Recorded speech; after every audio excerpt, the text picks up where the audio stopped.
زمونږ په علاقه ګړو رستم ضلع مردان. زما نوم جنت ګل دی، د دې علاقې اوسېدونکی یم. دلته مونږ د یو دیني اهمې مدرسې د هغې افتتاح کړې ده او په هغې کې زمونږ سره دا کوم ماشومان تاسو وینئ دا ماشومان سبق وي. د دې نه علاوه دا بنیاد مونږ د بناتو او د بنینو د مدرسې ایښودی دی. انشاءالله فی الحال د بناتو مدرسه ده، آینده به انشاءالله د بنینو انتظام به پکې هم کېږي.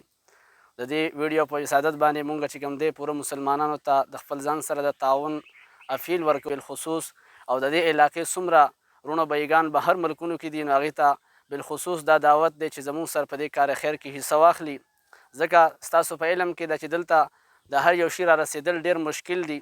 هغه خپل ریټ څه کوي چې هغه دلته په څو چنده مونږ ته زیات پرېوځي، د لارې هم تکلیف دی، په لارې باندې هم چې کوم دی نو راځي نو ډېر په تکلیف او مشقت سره دلته رارسي هر یو څیز، او نن سبا چې کوم دی میټریل هغه ګران هم دي. نو به هر حال د ټولو اورېدونکو په حضور کې دا یو درخواست دی بالعموم او د دې علاقې د خلکو په باره کې بالخصوص چې مونږ سره انشاءالله په دې کار خیر کې د خپل وس مناسب حصه واخلي، او الله تعالی دې انشاءالله دا زمونږ دپاره د خیر او د یو کار خیر چې کوم دی ذریعه وګرځوي. انشاءالله مونږ د دې اقدام کړی، د دې چې کوم دی افتدام وکړې ده.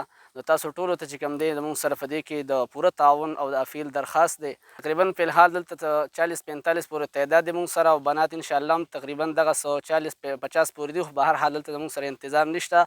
نو هغه چې کوم دی نو بل کلي ته سبق لځي ډېر مشقت سره دې ګرمۍ کې، نو انشاءالله آینده چې کوم دی وخت پس مونږ دلته خپل د هغې لپاره انتظام کوو. 50-60 پورې بنات انشاءالله دلته مونږ سره دي.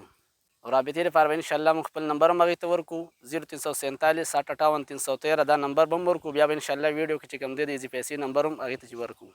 نوم رامداد دی، د دې ګړو اوسېدونکی یم. زموږ دا علاقه داسې علاقه ده چې دا ډېره پسمانده علاقه ده او غریزه ده، کمزورې ده. بهر حال موږ ته ډېر تکلیف وي. ماشومان زموږ بل کلي ته ځي، داسې وخت هم پکې راځي چې په شکال لا شي او بیا په واړه په ډېر ګران حالات باندې هغه ځای ته رسېدي نه شي.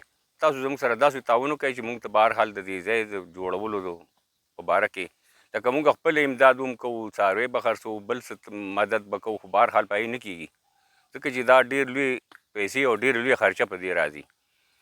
په قیمتونو په حساب باندې هر یو شی راخېږي دلته. نو لکه علاقه داسې د کمزورې ده، نو زموږ دونه طاقت وي نه، نو موږ دا درخواست کوو چې زموږ سره تاسو د خپل طرفه چې قسم کېدی شي نو ډېره مهرباني به وي.